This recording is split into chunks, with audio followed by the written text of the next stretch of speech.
the comparison and the difference between Judaism, Christianity, and Islam. Ngayon, sino sa inyo ang nakinig ng aking mga klase prior to our lesson today can somehow compare and contrast their uniqueness. Sige nga, maghanap nga tayo ng mga uniqueness ng bawat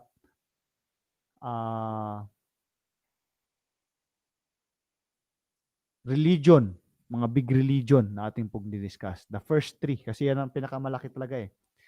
First three religion is Judaism, Christianity, and Islam. Ano ang kanilang differences? Or ano ang kanilang uniqueness? Ano ang kanilang comparison, kaparehas?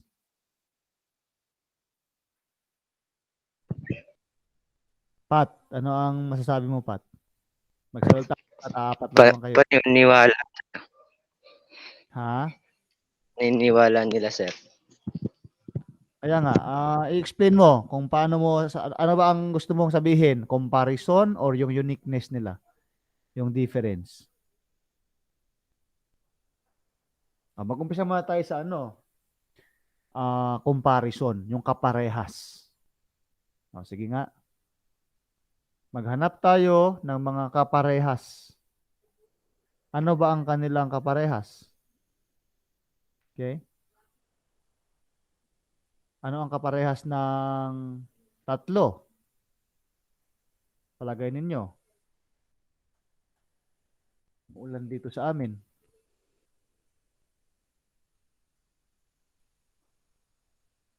Ano ang comparison ng tatlo? What you think? Uy, nawala. Nawala si Jed. Si ano daw? Si Sir, try po. Nedeline. Sige. Sir, yung ano po, yung sinasamba po. Di ba po sa di ba sa Christian po, si Papa Jesus po, yung sa Christianism. Sa Judaism po ba si Buddha po yun doon? Sa Islam? Sa Judaism po. Sino sa Judaism? Si Buddha po ba? Nalimutan ko kasi, sir. Mm. Bago sa Islam po, di ba si Allah? Si Allah. Okay. Pwede. Pero ang sa Judaism, ang sinasamba is yung Diyos din, Diyos. Yung, sir, sa comparison po, yung sa Christian po, di ba, yung si Jesus, tapos si God, sa Islam naman, si Allah, tapos yung may Jesus din sila. Nakalimutan ko yung pangalan eh. Si Muhammad? Nakalimutan ko po yung, hindi ko po alam. Basta may prophet po siya. Prophet. Yun, si yun Muhammad. Nata, sir. Prophet ngayon si Muhammad. Ayun. Saglit lang ha, may tumatawag sa akin. Sagutin ko saglit lang. Hello? Hello po, good afternoon po. Saan po ito?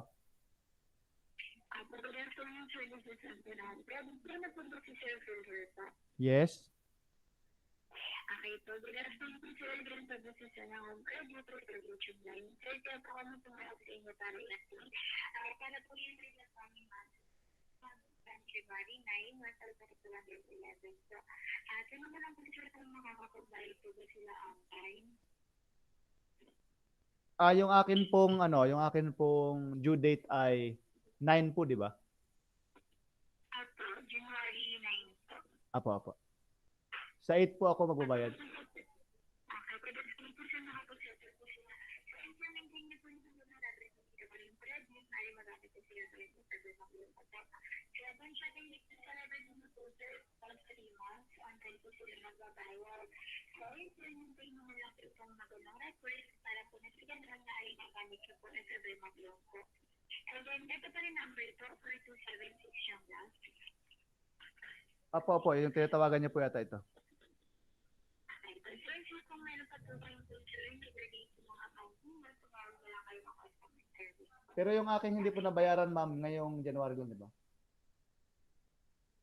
Yung hindi ko pa po nabayaran, yung January lang po na month. Ate, dali pa, yun yung January 9 po. Okay. Yung mga previous po, simula po ng October, okay naman po, no? Sige po. Send naman po sila, sir. Sige po. Thank you po. Sige po.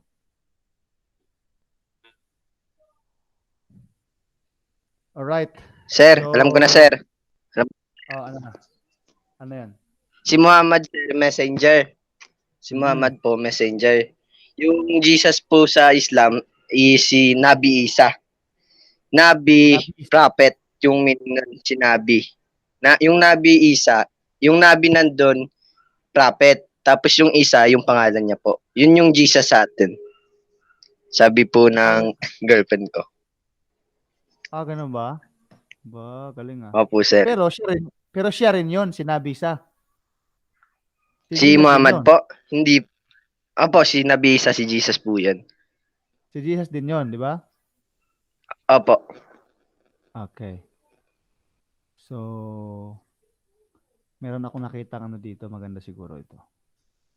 Meron akong nakitang image. Try kong ilagay sa ano. Try kong ilagay sa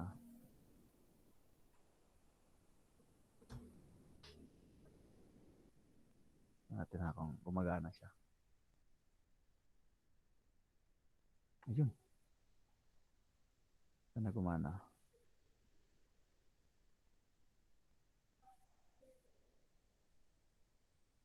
Ay, hindi eh. Hindi. Dapat talaga download. Hayaan mo na. Okay, so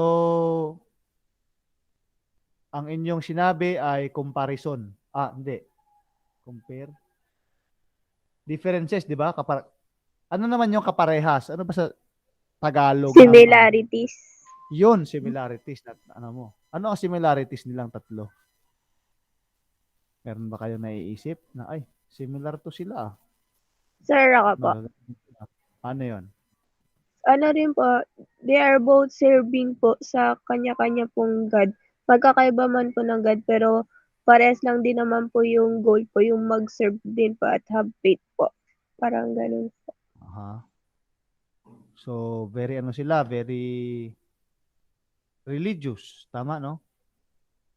Iba-iba man ang tawag nito. Pangalan. Iba-iba ang pangalan, pero pare-parehas lang yung kanilang layunin, maglingkod sa kanilang Diyos. So, malaki po ang agree doon sa yung sinabi. Tama nga naman yun. Sa kanilang origin, anong masasabi niyo sa kanilang origin? Saan ba sila nag-originate? Anong lugar? Pare-parehas lang ba ng lugar sila nag-originate o hindi? Palagay ninyo. Meron ba kayong idea? Ano ang kanilang pagkakaiba?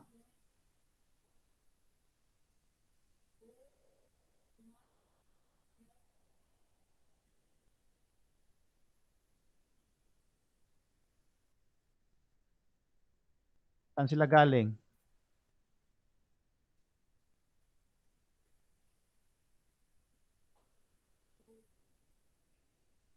Sino ang kanilang ancestor?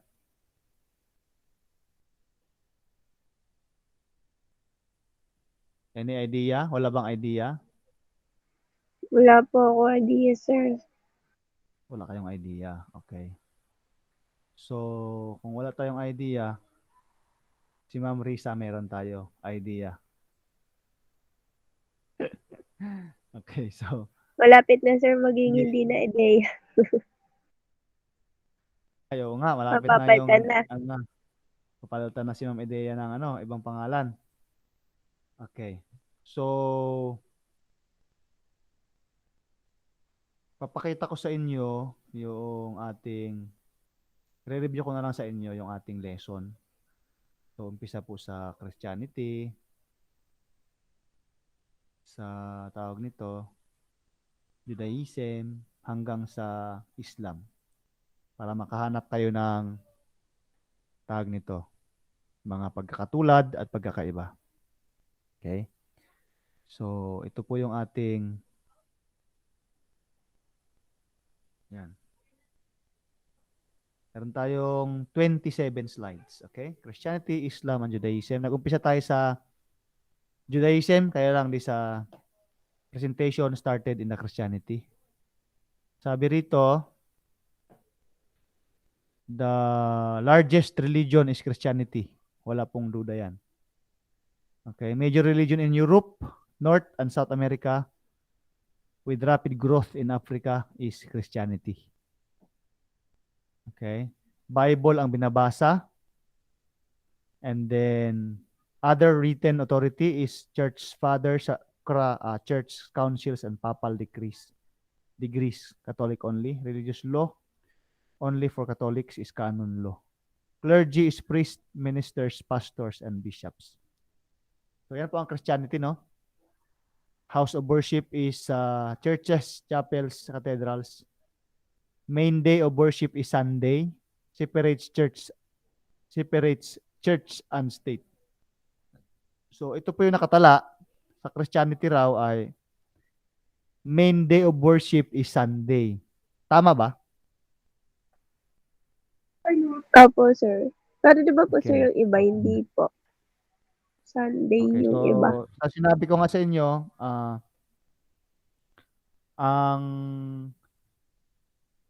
tawag nito, kung babalikan nyo yung pinaka-first church sa Bible, ang kanila po talagang day of worship is Saturday. Okay? Di ba na-discuss ko sa inyo yun? Sino ang nagbago ng keeping the Saturday or the Sabbath to Sunday? Sino nga yun? Emperor yun eh. Sinong emperor yun? O sige nga, paki-Google nga, sino nagbago ng Sabbath worship to Sunday? Sinong emperor? Paki-Google ako Pat.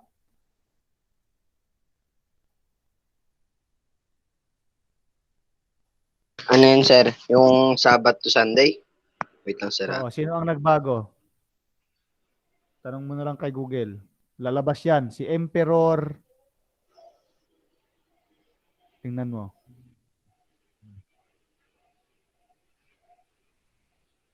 Ano yun, sir? Who changed Who the is... Sabbath? Who is the emperor who changed the Sabbath keeping to Sunday? Emperor yun ng Rome.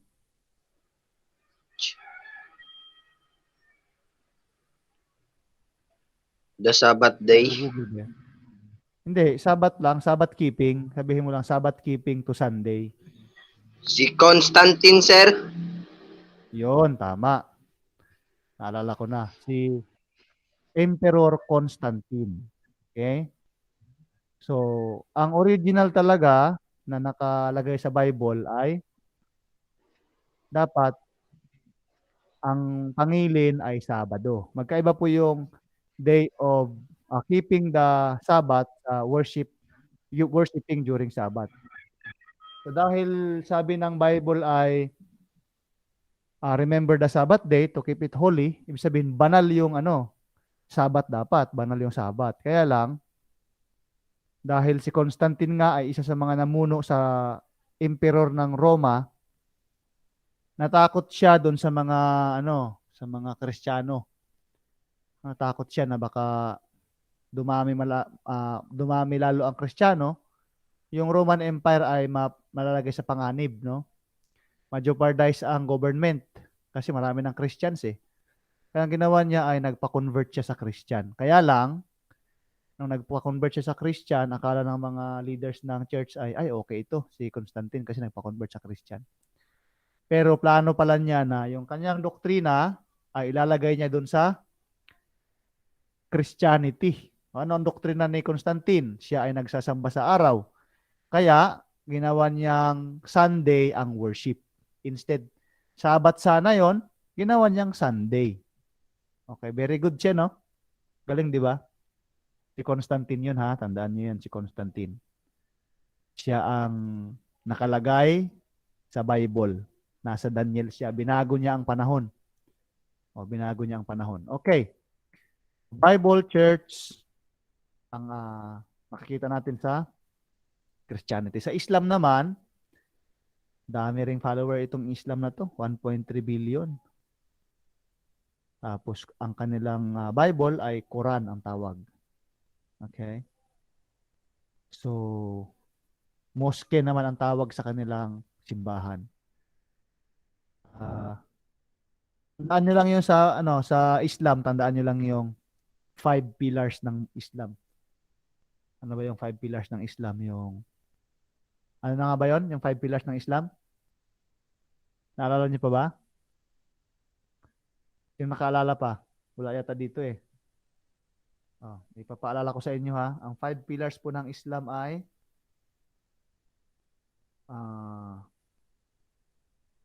kasama doon ang pananalangin eh. 5 beses isang araw. Okay, ito po yung kanilang Yung paniniwala. salat, sir. Zakat, saum, Zakat, hajj. saum, hajj. Tsaka yung shahada. Paniniwala na Tapos, si shahada ay yung prayer, sir. pananampalataya. Hindi, shahada is pananampalataya sa kanilang Allah. Okay, Allah at saka si Muhammad ang kanilang messenger. Messenger. Okay, salat is prayer 5 times a day. Zakat or alm, ito yung pamimigay or pagbibigay doon sa mga mahihirap kung sa walang-wala. Okay? Bibigyan mo yung walang-wala. Napakaganda rin ng kanilang pillars of faith. Yung pang-apat ay fasting. Nagpa-fasting sila. During na yung sineselebrate din natin yung kanilang pagpa-fasting. Yung pag-uumpisa at saka pagkatapos. 30 days yata yun, ano?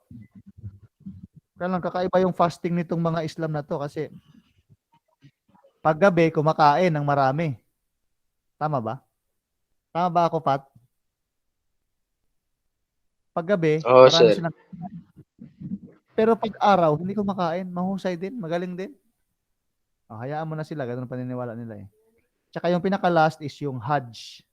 Yun po yung kanilang pinaka-aim na makapunta sa Saudi Arabia.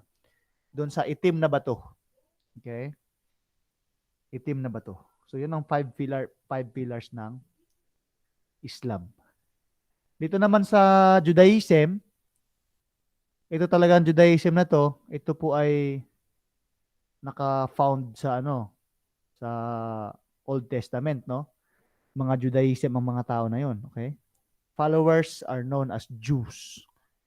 So as for today, meron daw silang followers na 14 million followers. 12 largest religion in the world, major religion in Israel, Europe, and the United States. Ang kanilang Bible ay Torah, Old Testament only. And then we have also religious law, clergy is rabbis, house of worship, ang tawag sa kanila ay synagogue. And then their day of worship is Saturday. Okay, Saturday po ang kanilang day of worship. Yan yung Torah, synagogue. Okay, comparison. Ang Islam ay nangyari noong 622. Okay? Christ era. Ibig sabihin, ano yan? 600, nung pinanganak si Jesus, dumaan ang 622 ka mga taon, nag-umpisa ang Islam. Ang Christianity naman, siyempre, nangyari noong si Jesus ay nangaral at pinatay. 33 CE. Pero yung Judaism, nangyari po, parang mali yata ito yung date nila. Okay? Ang date nila dito ay 1800s. Samantalang tama pala ito, tama pala. Tama po ito. 1800s po nangyari ang Judaism kasi ito po ang lahi ni Abraham, ni Isaac at saka ni Jacob. So isa sa mga anak ni Jacob ay si Judah. At doon ibinigay yung pagpapala ng langit na maging puno siya ng kanyang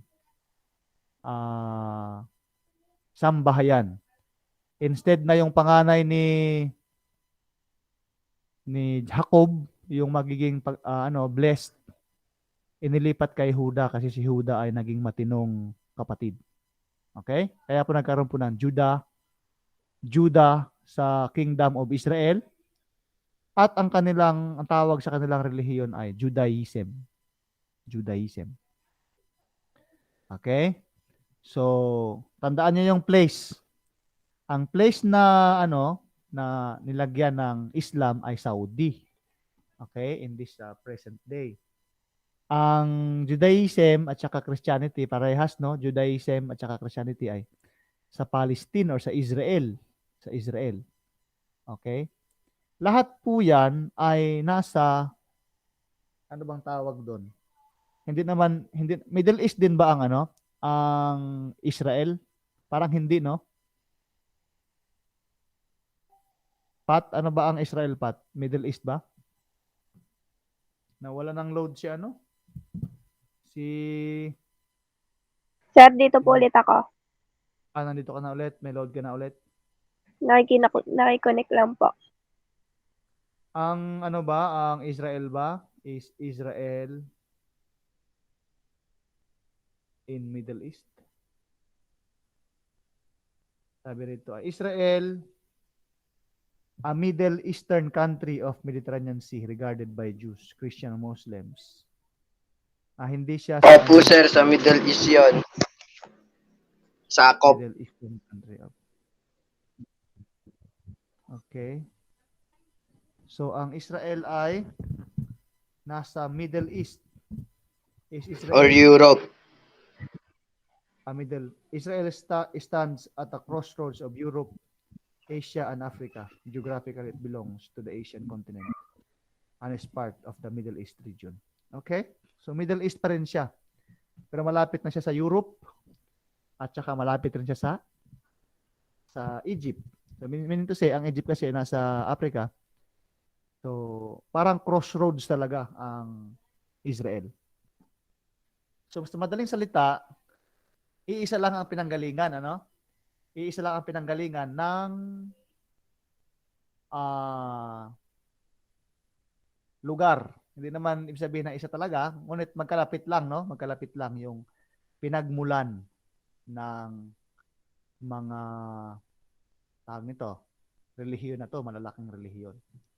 Original language, Arabic, Islam. Okay? Ang Arabic daw ay Islam. Yung kanilang Quran ay Arabic ang pagkasulat. Ang Old Testament ay sinulat sa Hebrew. Ang Christianity naman, Aramaic naman. Aramaic. Yung salita ng mga late Israelites at saka Greek. Ito po ang Greek po na language ay para siyang universal language noong unang panahon sa Europe. Okay? Sa Greek po yan. Greece, di ba? Greek po yun.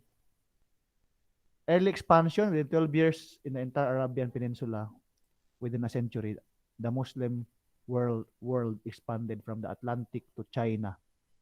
Very little expansion, mostly only to Palestine, Judaism. Within 60 years to major cities in Palestine, Turkey, Greece, Rome, the whole Roman Empire by the close of 4th century. So, ang pinakamalaki po na expansion ay ang Muslims, di ba mga Muslims? Kahit ngayon, talagang siya, pinaka-late kasi ang Muslim nag-umpisa pero kung papansinin mo, pangatlong na sila Pangatlo na ba sila? Largest religion. Pangalawa pala. Ang una ay Christianity. Ang sunod po ay Islam. Okay? So, Christianity po yung una, pero yung sumunod po sa kanila ay Islam. So, napaka-ironic po nito, no? Ngayon, ang common sa kanila, Islam and Judaism are strict monotheistic. Christianity is Trinitarian monotheistic. Believe in only one God, the only common belief among the three faiths. Names for God, Allah, Yahweh, Elohim, and Holy Trinity Christianity. So parang halos pare-parehas lang po, no? Pero meron pong mga pagkakaiba sa kanilang specific na faith. In Judaism, hindi po sila naniniwala sa Panginoong Jesus. Okay, wala pong ganun sa Panginoong Jesus. So, i-advance na natin to, Muhammad, Moses, Abraham. So, Christianity raw, sa ngayon, denominations ay, ito po yung mga denomination, pag sinabing denominations, mga hiwa-hiwalay na mga relihiyon. Sa Christianity, nangunguna ang Catholic, Orthodox, Protestant, Non-Trinitarian, French General Conference, Iglesia ni Cristo, Jehovah's Witness, Latter-day Saints, Oneness, Pentecostal, United Church of God. Hindi lang po yan, napakarami pa po. Napakarami pa. So, yan po ang mga Christianity. Lahat ng naniniwala kay Kristo, Christianity. Buti nga, hindi nilagay dito yung satanity. Yung naniniwala kay Satan as their savior. So, may mga satanic na rin kasi ngayon eh. May mga satanic na ngayon eh, na mga relihiyon. So, ganun pa man, ay hayaan na natin sila. Okay. So, sa Islam naman, marami rin silang mga denomination. Meron pong Sunni Islam, Shia Islam, Sufism, tapos yung mga minor denominations. Okay, sa Judaism we have Orthodox Judaism, Conservative at saka Reform. All right. So although hiwa-hiwalay, ay meron pong malaking kaparehas ang mga Judaism. O tatlo yan Siguro ako nasali ako dun sa Judaism. Although naniniwala ako dun kay Jesus. Kasi Sabbath keeper ito mga Judaism Saturday sila nagsisimba Katulad sa amin. Okay? So, tense relationship among the three. So, ano ba ang relationship nitong tatlong na to? Huwag natin basahin yan. Masyado na yan. Ito na lang. Paki-screenshot po nito. Paki-screenshot. So, ito po yung pagkakaiba at pagkakaparehas. Sa Judaism, pare-parehas po tayo sa Christianity, sa paniniwala sa Diyos. Iisang Diyos. Okay, iisang Diyos po yan. Holy Book, Old Testament, New Testament. Totoo ba to na ang mga Christianity ay New Testament lang ang kanilang Bible? Hello, Pat? Hello, sir. Hindi ko pala na-on. Hello, sir. Totoo ba ito na ang Christianity ay New Testament lang ang Bible nila? Hindi, sir. Hindi naman. So, may Kasi, sa akin, sir, paras lang naman na Bible yung old tsaka new Okay.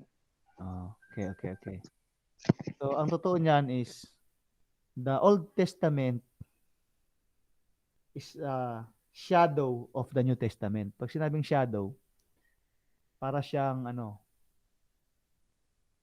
ang pinuntahan ng Old Testament ay ang New Testament. Bakit? Kasi hinuhula doon sa Old Testament si Jesus. Lalo na sa Book of Isaiah. Pagdating naman sa New Testament, nabuhay na si Jesus talaga at nanirahan sa mga tao dito sa lupa. Okay? So, ang prophet natin sa Judaism, si Moses. Sa Christianity, si Jesus. Sa Islam, Muhammad. Okay? Kaya lang sa akin, si Jesus ay hindi lang prophet, no? Siya rin ay isang Diyos. Sa akin yun ha. Sa iba, wag nyo na itanong.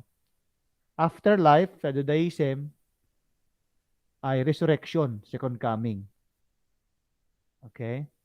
Actually ang Judaism ay parehas lang din sa Christianity. Ang kaibahan lang sa Christianity, nag-focus lang sila sa Katoliko. Kasi sa Katoliko kasi may heaven, may hell, may purgatory pa. O, di ba? May Yung purgatory. purgatory, sir, totoo ba yun? Hindi, sir, di ba? Purgatory. Yun kasi ang paniniwala ng mga Katoliko eh. Ang hirap din baliin yan eh. Kasi yun ay nakasanayan na ng mga Katoliko. Sir, yung parang dun huhusgan, sir. Oo. Kaya nga nagkaroon ng indulgence nung unang panahon, kaya nagkaroon ng reformation nung unang panahon kasi nga naaabuso ng mga pari ang mga paniniwalang yan, okay? Kasi kung halimbawa namatay ang iyong kapatid, namatayan ka, lolo, sasabihin ng pari sa iyo, ang lolo mo nasa purgatorio. Doon sa purgatorio, may part doon na may mga apoy-apoy pa. Parang ano, sir, bibilangin yung nagawa mong mabuti tsaka masama. Yun. Hindi. Parang ano siya, para siyang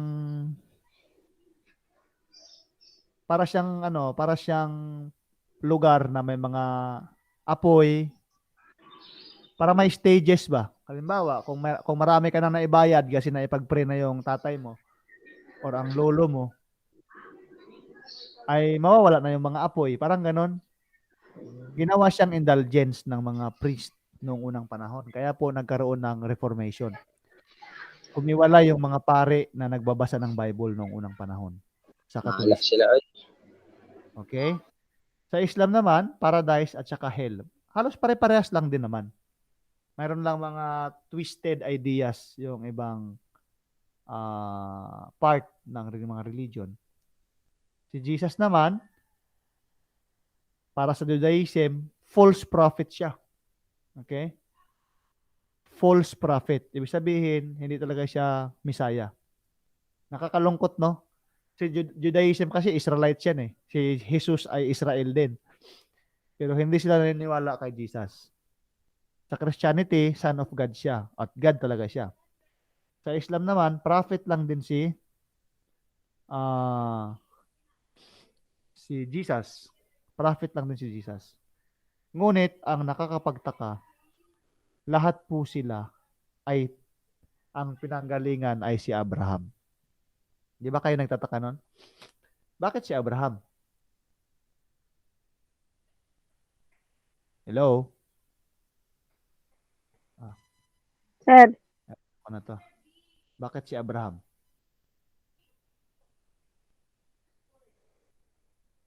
Bakit si Abraham ang pinanggalingan?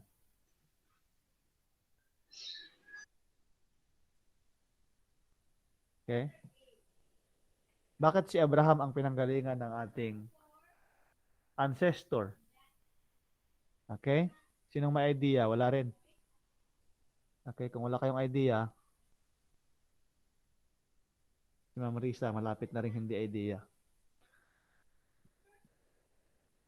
Kasi naman, ang Judaism po ay nag-umpisa po kay Abraham. Ang Panginoon ay nakipagtipan. Pag sinabi nakapagtipan, meron pong pangako ang Panginoon sa kay Abraham. Nagagawin siyang, Sir, ano yan? parang siya yung pinagmulan nung paniniwala, sir. Siya yung ginawang tatay ng pananampalataya, di ba? Father of faith, si Abraham. Si Abraham ay nanganak sa kanyang unang anak na si Ishmael. Okay? Si Ishmael po ay anak ng katulong ng asawa niya. So sabi kasi ng asawa niya, sabi ng Panginoon, ay magkakaroon ka ng anak na magiging tatay din ng malaking nation. Ang sabi naman ni Abraham, oo nga, sabi ng Panginoon. Sabi nung kanyang asawa, di ba? Hindi na ako makakaanak kasi matanda na ako, kaya itong aking alalay, anakan mo. Okay? Anakan mo itong alalay ko para ang anak niya magiging anak ko rin kasi ako ang kanyang boss eh. Nung nanganak na yung kanyang yung kanyang ah, alalay, ang pangalan ay sino nga ba 'yon? Ang nanay ni Ishmael, si Hindi po kasi ako, sir, Sarah, talaga sir. pamilya. Sarah, sir. Sarah. ha? Sarah ba yun, sir? Sarah po. Sarah Si po ba Sarah yun? yung si Sarah yung tawag nito, yung asawa ni Abraham. Ay, yun yung Si matanda. Sarah yun yung asawa niya, kaya lang hindi na siya nakakaanak. Yung kanyang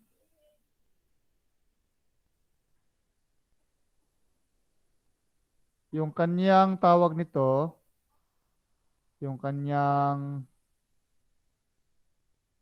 alalay, tingnan natin sa Google. Nakalimutan ko yung pangalan para kung ano. Sino nga ba yun? Mother of Ishmael. Hagar ata, sir. Ano ba yun? Si Hagar. Ayun, si Hagar ngayon, si Hagar. Si Hagar, Si sir? Hagar po, si Hagar ay, yun ang asawa ayun yung naging nanay ni Ismael. Ang tatay ni Ismael ay si Abraham.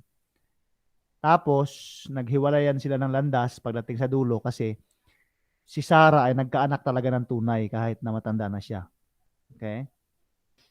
Kahit matanda na siya, nagkaanak pa rin siya. Kaya, ang tunay talaga ng tagapagmana ay syempre yung anak ni Sarah. Okay? So, yung anak ni Hagar na si Ishmael, naging secondary na lang siya. Pero ganun pa man, pinagpala pa rin siya ng Panginoon. Itong mga lahi ni Ishmael, ito yung nanirahan sa Arabia, Saudi Arabia. Na kung titingnan mo ngayon, napakalaki ng kanilang bansa, di ba? Sobrang laki ng kanilang bansa. Yan na po ay lahi ni Ishmael sa history. Okay? Kaya ang pinagmulan po ng Islam ay sa lahi ni Ishmael. Pero ang tatay ni Ishmael, si Abraham pa rin. Nagets ba? Nagets ba? Hello? Oo, sir. Opo, sir. Okay. Opo, sir. Asan si Elimar? Elimar, antok na eh. Okay, so yun Sir, po ang hindi po, istorya sir. niya. Ay, hindi ba? Para kang lasing hindi po, sir. Sir, masama lang po Yun. pakiramdam ko. Nako, patay tayo dyan. Wala ka namang ubo. Wala naman po. Nahihirapan ka ba huminga? Hindi po, sir. Okay. So, ganun po ang istorya niyan. Kaya naman si Abraham nanganak kay Ismael tuloy. Si Ismael yung kanyang unang anak, 'di ba, kay Hagar. Sa original si Sarah ay si Isaac. Si Isaac naman yung anak niya. Si Isaac nanganak kay Jacob. Si Jacob po ay nagkaroon ng 12 sons sa kanyang dalawang asawa at isa sa kanyang anak doon ay si Judah. Si Judah ang pinagmula ng Judaism. Si Judah ay pinagmula ng Judaism at sa lahi ni Judah ay nanganak din ng isang lalaki, ang pangalan ay si Jesus. So, ibig sabihin, si Jesus ay galing din sa lahi ni Abraham, although hindi naman talaga siya by blood. By blood pala kasi si Mary, lahi din ni Abraham si Mary. Pati si Jose. Okay? So, dahil sa kay nanay siya kay Mary, ay nailagay, kalahi rin siya ni Abraham, si Jesus. So, in short, silang lahat, ang pinanggalingan ay si Abraham. So, yun yung kanilang kaparehas. similarities. Okay ba? Maganda ba? Maganda ba ang ating pinag-aralan o walang Okay, sir. Okay, sir. Siguro Maganda, time sir. will Maganda, come sir. na God will gather them all. Iga-gather din ng Panginoon yan sila sa isang paniniwala. Kasi nagkahiwa-hiwalay no? At ngayon, in-encourage tayo na balikan natin yung ating original. Okay, ano ba ang original na paniniwala? Dapat balik tayo sa pinakauna. Ano ang pinakaunang original? Aralin natin kung ano yung original at saka ano yung gusto ng Panginoong Hesus. Na hindi naman tayo orthodox na masyado tayong strict no sa paniniwala. Pag-aralan natin ang Bible natin. Yun ang challenge sa bawat isa sa atin ngayon. Okay? So sana ay aralin niyo ang Bible niyo kasi baka singilin tayo pagdating ng panahon na hindi natin pinag-aaralan ang ating mga Biblia. Nandyan lang ang katotohanan. Okay?